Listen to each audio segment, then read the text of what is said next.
I'm Emilie Lunt, and I believe with my whole heart and soul that our homes are places where we can seek and love the truth, celebrate beauty, and learn good things every single day. That's why I'm educating my kids at home, and I know you can do it too. Welcome to Heart and Soul Homeschool. I'm so thrilled about my guest today. Every time I hear him speak, I am encouraged and energized in my purpose as a homeschool mom. So, Steve Lambert, thanks for being here with me today.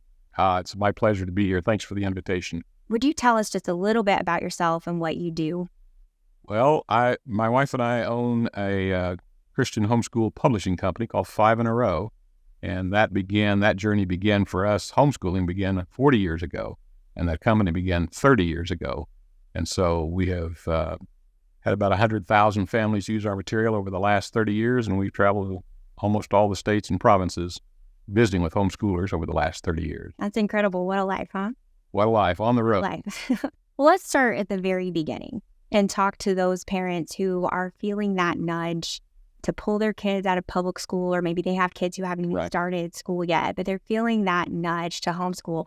Let's talk about those parents who are wondering where to start. So I'll just tell you, I started homeschooling 3 years ago, and just for kicks last week, I Googled how to start homeschooling. And the first website that I clicked on had a list of 18 different methods that you could choose from. And that was followed by a list of things that needed to be done right away, like checking the laws of your state, joining a co-op, choosing your curriculum, and it just went on and on and on. And even though I've already done all of those things, it started to make me feel a little bit nervous. So what was it like when you started homeschooling?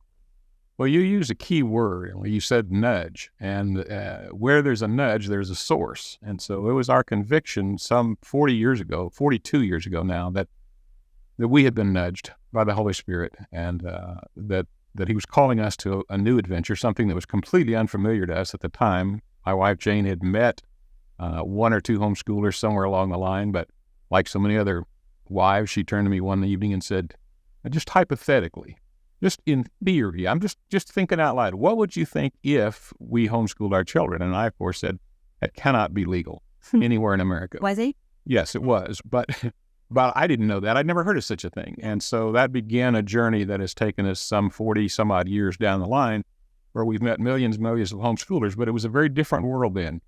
We were not the very first pioneers by any stretch of the imagination, but we were among the first few thousand homeschoolers in the modern setting of America. And it was very different. There wasn't any curriculum available. There were no support groups, no state support groups in most cases. Certainly we didn't know of any. And so we began that journey just kind of on our own by faith, trusting that the Lord who'd nudged us would guide us on that journey. And our testimony today is that he's been faithful to do that. But it was quite a different world than today. And if you Google anything or look on Pinterest, it can be quite overwhelming. Yeah. Do you think that's so there is so much information, and it can almost lead to a paralysis. I think there are some good that comes certainly from learning from other people's experience, but do you think we can focus on that too much? Oh, for sure. Mm-hmm. Yeah. I, as a speaker, I often make people take the pledge that I will not look on Pinterest for my first 2 years as a homeschooler, because it can overwhelm you. And what you see, of course, on Pinterest is the very best moment of the last week, and they don't share the difficult days or the struggles, and so we can immediately get this sense that this is what every moment of every day should look like. Right. And in fact, when Jane and I began, as I said, there wasn't any curriculum, and now in some of the large state conventions where I've spoken, there can be as many as 600 to 800 vendors on the floor.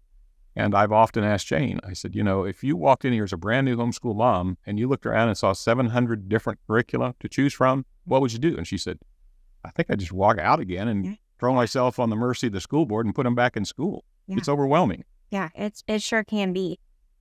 So back then when you started, it was the 1980s, if I'm counting back correctly. Right. And so what was the primary reason that parents at that time were choosing to homeschool their kids? Well, I think every choice we make as Christ followers is built around one of two foundations, either faith or fear. Mm-hmm.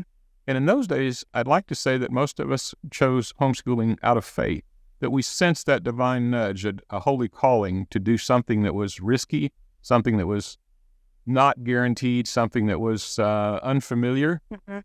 but something that we knew in our spirit that God was calling us to try. Today, I'm not sure that that's as true today. I think there's a lot of people with good reason who are afraid of what they see in modern secular public education, and so they're often motivated by fear, perhaps more than faith. So I've heard you say before that this generation of homeschoolers are like refugees. What do you mean by that?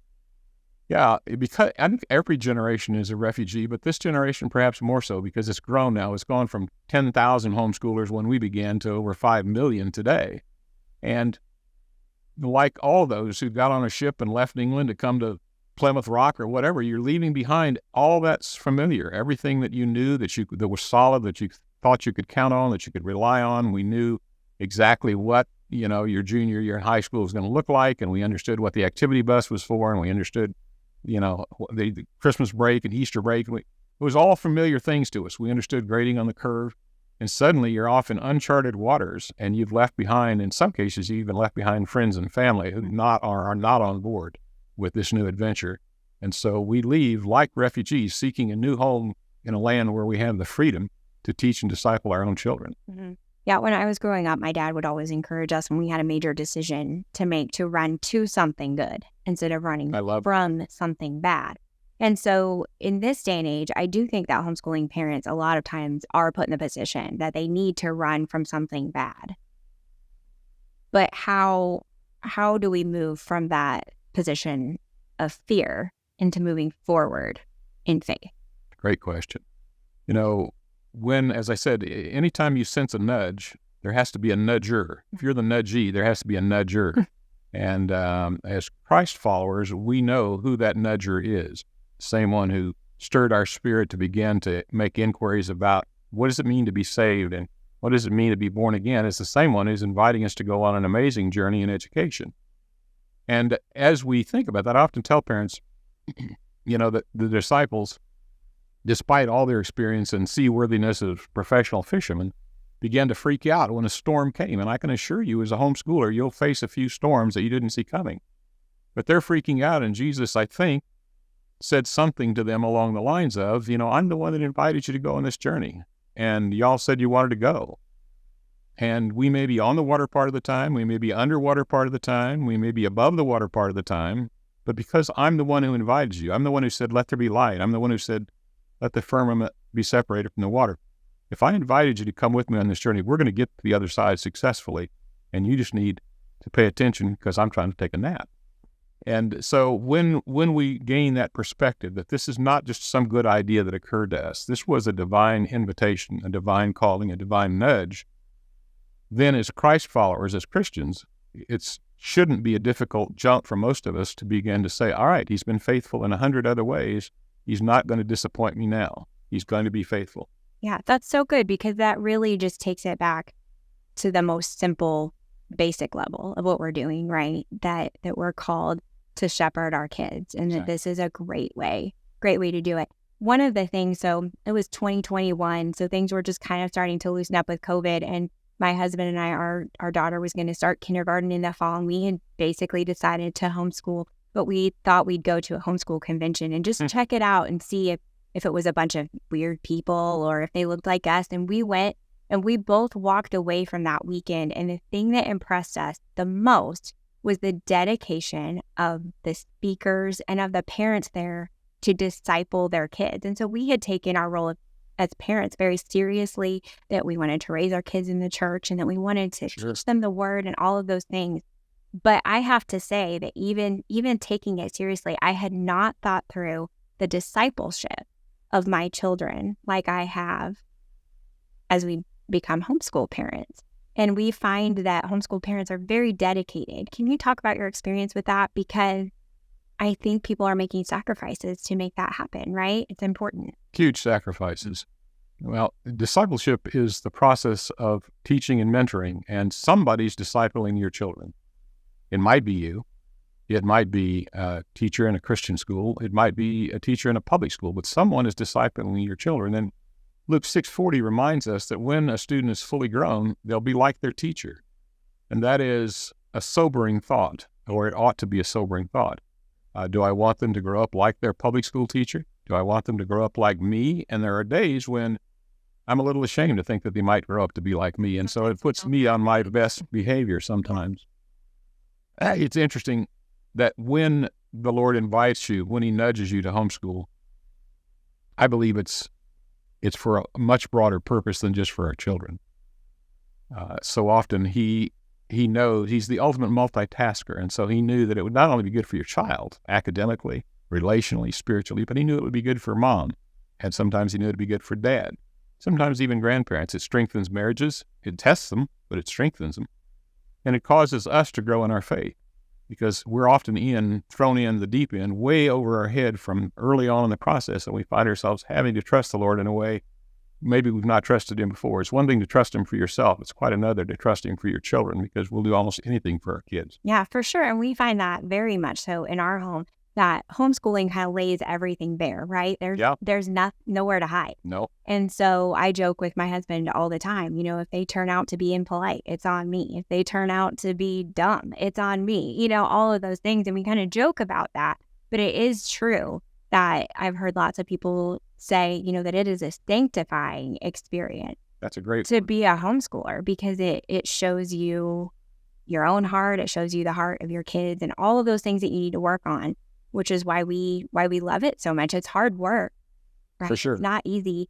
I had not ever looked at education as discipleship, but that's really what it is, isn't it? It really is. And that process, that journey of sanctification, that was the word that you used, and I like that word.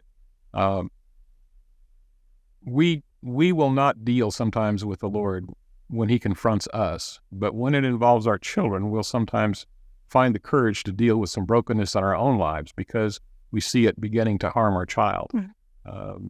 I'm ashamed to say I started smoking when I was 18. I certainly wasn't a Christian then, and I smoked for 20 years. As my kids were born, I began smoking outside, and eventually I quit smoking entirely because I didn't want them to see me smoke or to be exposed to secondhand smoke. And the thing that I wasn't concerned about stopping because of health concerns for me, but I love my kids, and I'll do almost anything for my kids. And so sometimes we're impatient, or sometimes we're short-tempered, or sometimes we have other behavioral issues that the Lord's reminded us of and tried to deal with for decades. But suddenly when your children are little living witnesses all day long saying, Mama, why do you always wait till the last minute before you, Mama, why do you always get so angry? Too. They will 7-year-old is on it. They will call you on it. And suddenly you find, you know what, I'm going to have to finally deal with some of these issues in my own life. And so that journey encompasses the whole family. And that's an important thing. This is not just about providing academic achievement for our children, and it's not just about providing spiritual discipleship. It's about learning to grow as a family in our trust in Christ. And it's all intertwined. It's all the beautiful part of it is, while we're learning science, we're also discipling. And while we're discipling, we can also be learning science. We've been studying the book of Job, and there's a lot of science in the book of Job, So I think when we realize that, the other thing that we found to be really fascinating is how much we have been trained to think that a public education or a secular education is somehow neutral. It's not, is it? No. That's one of the things that has just blown us away the more we understand. Can you talk about that a little bit? Sure. Yeah, you're exactly right. There's nothing neutral about it. And there are wonderful Christian teachers and educators and administrators in our public school system, but they're swimming upstream against a cultural tide that's coming in ways that were unimaginable even 10 years ago. And so those classrooms are polluting, honestly, our children's minds in ways that we could never anticipate. Some of the books that are in our school libraries, some of the choices that are being taught in our classrooms are not only unimaginable to us as Christian parents, but they were unimaginable to secular parents just 10 or 20 years ago. That's isn't it? It really is. Yeah, all of us are shocked. I heard Ken Ham the other day from Answers in Genesis. He's one of the greatest, and we learned a lot from him. But he was basically saying, and I'll not say it exactly right, but he was basically saying, that the scripture tells us when Jesus said, you're either for me or you're against me. And so our public school system is not for God, right? And so he's saying now that our schools are anti-God. And that's a pretty stark contrast. It is. That we have to think through as parents. Yeah, I have a great deal of respect for Ken Ham, and I think he's right. I mean, it is a hard thing to say, but I think it's dishonest to pretend that it can be neutral. when we see the fruit of what's happening in our classroom. Yeah. So when we take on this role of biblical parenting that's laid out for us in Deuteronomy 6, and particularly verses 4-7, where it says when you walk along the road, when you get up, when you lie down, Right. teach them these things and teach them diligently. If we take that mandate as parents seriously, how does that look when we walk that out in our homeschools? Well, the first decision that we made, my wife and I, 40-some years ago when we began homeschooling, was to get two little desks that had arms on them and an old flag on a gold flagpole with an eagle on the top and a pull-down map. And we tried to replicate school at home. And school at home is very, very different than homeschooling. The emphasis on homeschooling is not on the word schooling, it's on the word home. And so every moment becomes a teaching moment for discipleship, for science, for history, for nature, for cooking, for nutrition, for architecture.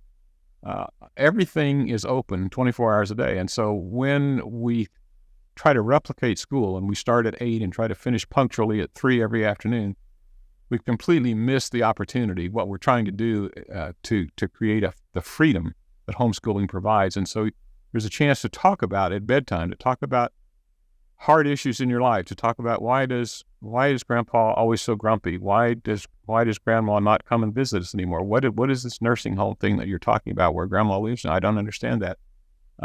What did it mean when my Sunday school teacher said so-and-so last Sunday? It's at church. And so every moment is available to teach. And so we're completely liberated from that 8 to 5 pattern that we grew up with as children in a public school classroom. And we're foolish if we don't take advantage of that, because you can be on a nature walk. Half of the time, one of the best places you can homeschool is outdoors. Absolutely. Take your kids out of the house, go on a walk, go down by the creek, go sit in the park, and discover the world, the amazing world that God's created and placed around us, and then talk about not only things of science and history, but things of faith. Yeah, it's such a sweet time. And I find that the things that will come out of little minds when they're given the time to reflect are incredible. And again, sanctifying for me as a mom. They'll ask a question and I'll have to go find out. And I learn more about my faith and about Right. the world through them. So I believe, and I think you do too, that every homeschool has to have the big why. Or, this is heart and soul homeschool, the heart and soul behind your homeschool. We all need that. The heart and soul of our homeschool, my husband and I have realized, is that we believe that God has entrusted our 2 kids, Lizzie and Liam, to us in this specific time, in this specific place in history. And then it's our job to teach them and to train them in the truth of his word. And we're realizing we're not responsible for the outcome of that, but we are responsible for the way that we steward them. And so one of the big ways that we do that is through homeschooling. But what was the big why or the heart and soul of your homeschool?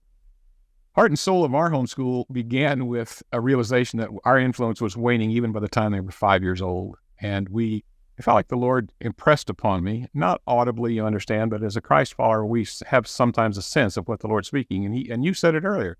I felt like the Lord said to me, you're accountable for how your children are raised. And I thought, wow, that's new information to me. I've been delegating that to other people. But if I have to stand before the throne of God someday and answer for how I raise my children, then probably I ought to have some idea what they're being taught and how they're being taught and what's going on in their lives. And parenthetically, it wasn't until several years later where I felt like the Lord told me the second half of that equation. He said, your children are accountable for how they turn out. You're not accountable for how they turn out, but you are accountable for how they're raised. And so that for us became the heart and soul of our homeschool, was to take responsibility for the thing for which we were going to have to answer someday. That's kind of a rare perspective these days. We find it's something that I think we're realizing more and more how our culture is set up to take our kids away from us from the second, you're in the hospital when they're born and a nurse immediately takes them away and on and on. They go to daycare, they go to preschool, they go to school, and we're just kind of on autopilot when really maybe God's intention is that we're with them to disciple them, to take that responsibility and not delegate quite so much as might be the norm. No, I totally agree. And you said earlier something about that we're called to to disciple our kids and to steward the lives that have been given to us to oversee. And having been around this homeschool thing, and this is kind of a hard thing to say, but I think it's important to say, we have had well over 100,000 families use our curriculum and come to workshops and forums. And so we've had one-on-one conversations with literally tens of thousands of homeschool parents over the last 30 years. And in far too many cases, some of those children didn't live to adulthood. Some died of disease. A couple were drowned and electrocuted at the lake from a faulty electrical thing on the dock, run over by an automobile, had a heart failure, something happened. And so we don't know. We don't know how long we've been given our children. All we know is that today I have them. And today I want to impact their lives, to know the Lord, to know who created them, to know why they're here, what their strengths are, how to help them overcome their weaknesses, and to help them become the men and women that God wants them to be, whether that's for 5 years, 55 years, or 105 years. Some of your children will grow up to become presidents and senators and ambassadors, and some of your children won't live to their 18th birthday. But that's not our responsibility. That's on the Lord. Our responsibility is to disciple and nurture them one day at a time. Yeah, and that's interesting, actually, because I hadn't planned to talk about this, but my husband and I lost a baby. He was 7 weeks old. And that experience has made, when we look at our other two kids, it has made everything just a little bit more precious, right? Because we know there aren't any guarantees. And it really impressed upon us that need to, steward them for the time that we have them, whatever that may be. And we hope it's a long time. Sure. But it also has made us very fierce on their behalf and very willing to do the hard things on their behalf and make those decisions that may require a lot of sacrifice from us, but that we know fulfill that purpose that God has for us in our lives to take care of them while they're entrusted to us in the best way we know how. So for parents who this might be a new concept of having this big why and this big purpose behind what we're doing, how do they start to develop what their why might? Wow.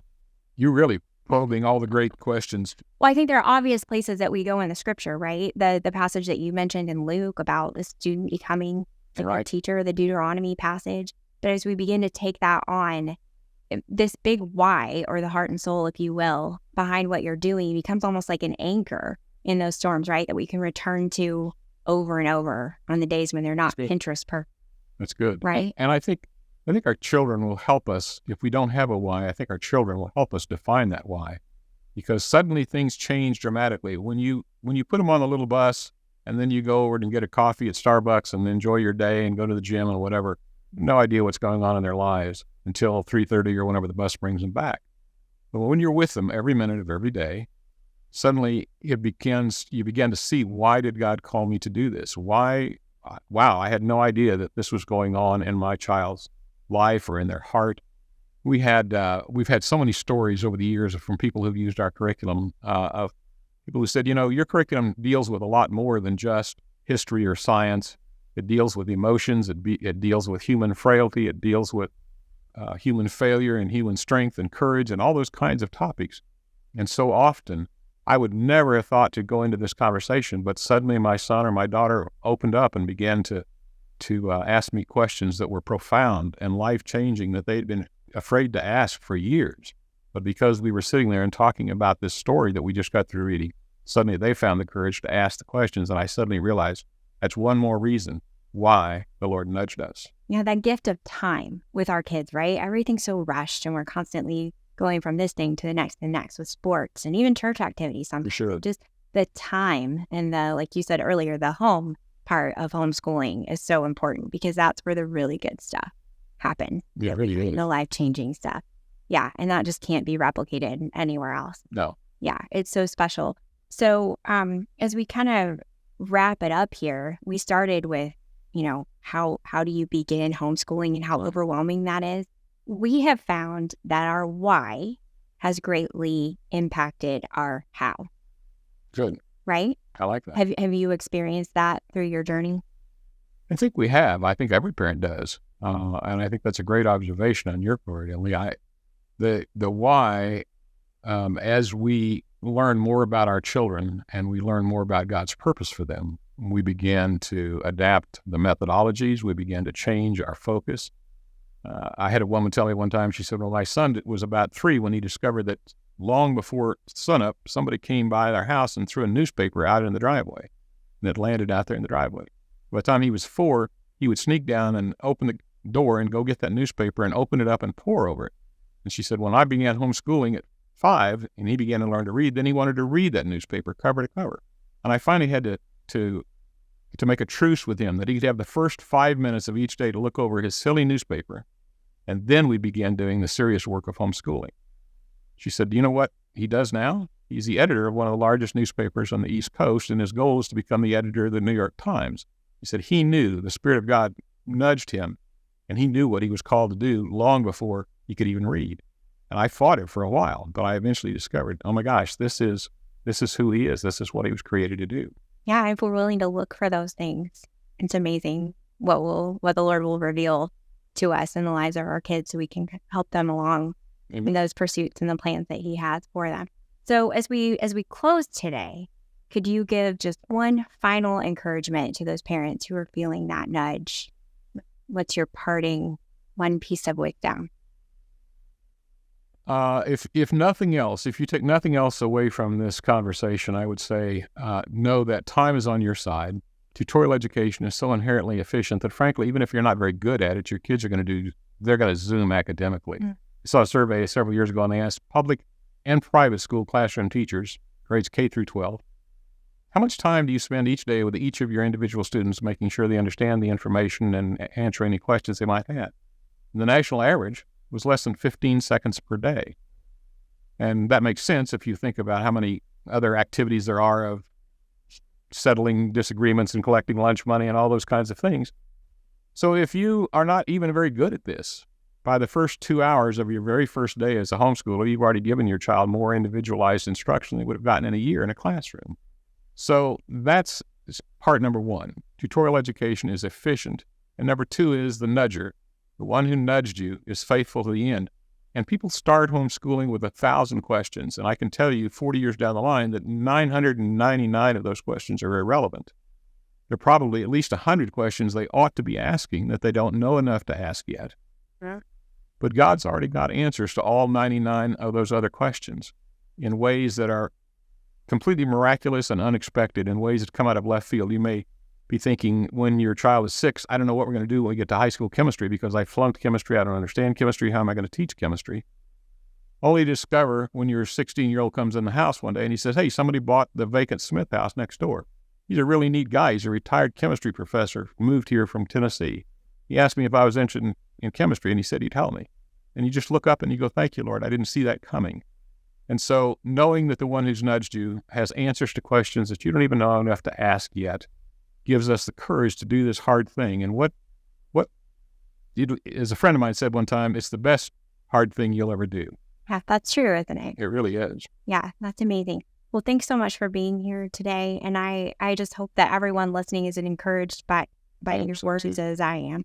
So, and I would just say to people listening, just take heart and you can do it. And we'll see you next week on the next episode of Heart and Soul Homeschool.